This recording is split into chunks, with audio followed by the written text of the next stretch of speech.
Brian Powell of I Run Far here with Hayden Hawks before the 2017 CCC. How are you, Hayden? Doing great. Just arrived a couple hours ago. A little tired right now, but ready to go. You got enough days. It's only Tuesday afternoon, and yeah, don't race until Friday morning. Yeah, exactly. You know, I kind of like to show up just before the race. You know, do all the partying after, but you know, just kind of get here, get down to business, and be ready to go. Yeah, and you probably even another reason to stay home a little longer this time. You're just a dad of less than a month. Yeah, 3 weeks. Yeah, my little boy, he's 3 weeks old, and so pretty excited. Congratulations. You know, thank you. Yeah, I mean, it's an awesome experience. It's the most amazing experience I've ever had in my life. Yeah. So. And you're getting tired from that as well as the travel, or is that you getting enough rest in this first month? Yeah, not too bad actually. Like we actually got really lucky. Like he's super calm. He sleeps actually through the night pretty well, and also my wife's just incredible. Like she's the most supportive, just awesome. She's the most awesome person in my life, and she's been just very supportive, making sure I get enough sleep, making sure my training's good, and that I was ready to go for this race.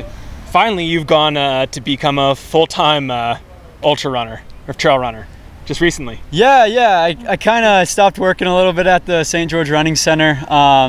I decided, you know, I want to invest everything I can into this.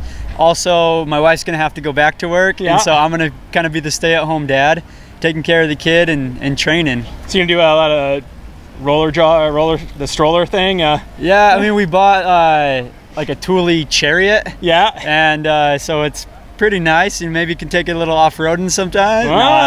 Maybe when he gets a little older. Yeah. But yeah, we'll see. So the last time I saw you was at the IAU Trail World Championships. Did not go as you wanted. No. And that was after Transvolcani, which did not go as you wanted. Yeah. What was going on there?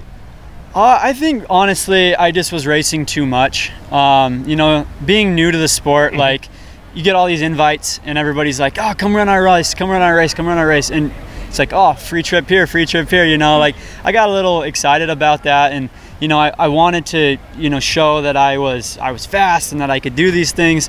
So I just signed up for too many races, you know. But I learned a lot from that experience, and luckily I was able to be like, okay, you know, I need training blocks going into these big races, especially like in the trail running world that we have today. Like you have to be on your A game every race. There's too many good athletes out there, too many fast runners. Yeah. So I learned from my mistakes. I mean, like, you made that decision there in Italy, like a couple hours after the finish. Like you're just, I know you pulled out a speed goat right away. Yeah. I was gonna do speed goat, and I just decided, no, I'm not gonna do that. I'm gonna focus solely on CCC. So I've had a 12-week training block leading into this, including a 3-week break, right? Yeah, 3-week break, and about a 13-week training block. So 3-week break, and then about 10 weeks of training. And my training's just been perfect. Like a gradual incline up to 150 miles a week, gradual incline down, great vert, great workouts. The training block actually looks really similar to the training block I had before North Face and before Chuckanut and Red Hot 55K and stuff. So, and those were all great performances. I mean, you know, you were second at both TNF and Chuckanut, but in tremendous performances. Yeah. I honestly, I was telling you earlier, I do a fitness test, and I've done it for about the last 5 years. It started in college, and so I did that fitness test a few weeks ago, and I'm in better shape than I've ever been in my life, like according to that fitness test. Yeah. And even when I was a 28-minute, you know, running 28 minutes for 10K, 13 minutes for 5K, like I'm in better aerobic fitness than I was then.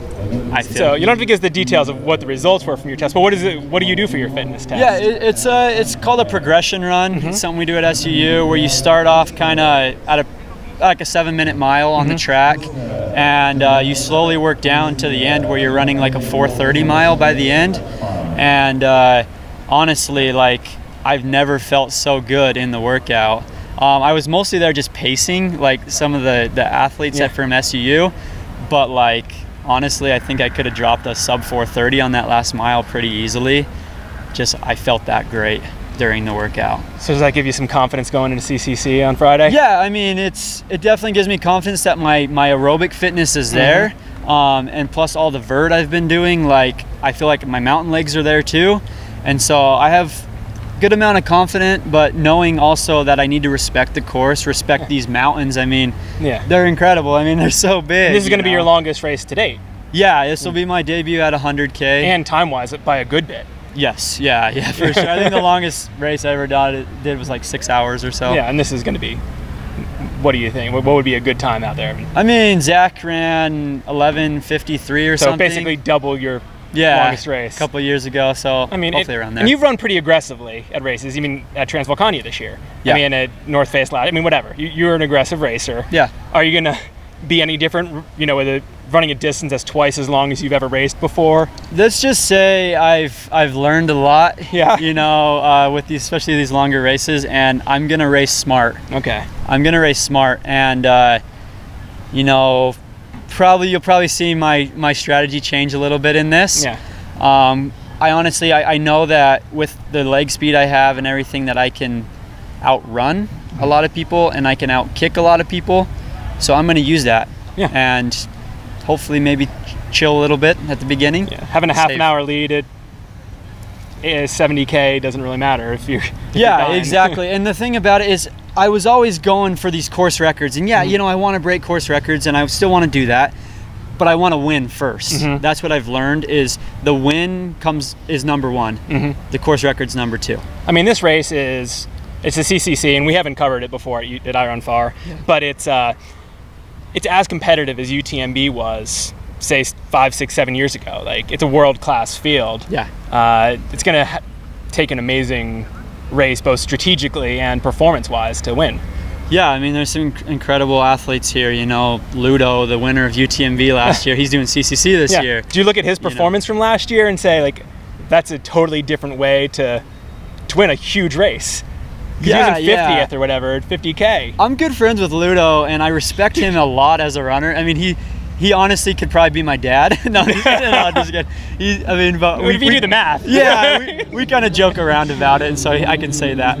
But yeah, I respect a lot of what he does and how he strategically wins these races, and I've kind of dug into that a little bit and seen, you know, maybe I can learn from this. So. And who else do you think might be a challenge up there? I mean, you got incredible athletes. Ryan Sands, winner of Western States, is doing it this year. Jorge Meravilla from the Bay Area. Yeah, and he's been over here. He's been training on the course. Yeah, he's been training. He's an incredible athlete. He's super fit right now. Tom Owens, you know, Tom Owens is a great athlete as well. And all these guys, I've raced against them before. I know them. They're all good friends of mine, and I'm just excited to get out there and, you know, hammer these trails with them. And do you think at a race like this, I mean, during like a TNF 50, you're throwing down for 6 hours and probably not talking a lot. Could you actually see, like, you know, almost like early spending time with one of these runners and like sort of teaming up and just getting through some miles? Yeah, you never know. I mean, maybe Jorge, you know. Yeah. We're Americans, you know. We kind of want, you know, we want to bring home, you know, this title for the Americans, that's for sure. Yeah. You know, we'd like to see it in UTMB. We'd like to see an American win that. We'd like to see an American win CCC this year. Yeah. So that adds a little motivation? Yeah, for sure. You know, like, I love coming to Europe. It's incredible. You know, they put on incredible races here. It's awesome. But that being said, I come in here and I want to bring that title back to the U.S. Really? Okay. So that's part of your motivation. For sure. Yeah. What else is going to be motivating you out there? Because it's going to be a huge test for you. I'll probably be thinking a lot about my new baby, yeah. You know, and thinking about him and how just awesome he is, and that gives me motivation to know that I'm not just doing this for myself now, but I'm doing this for my son. I'm doing this for my wife. You know, this is a way of living for us. You know, and you know, also just my sponsors as well. You know, my sponsors do so much for me.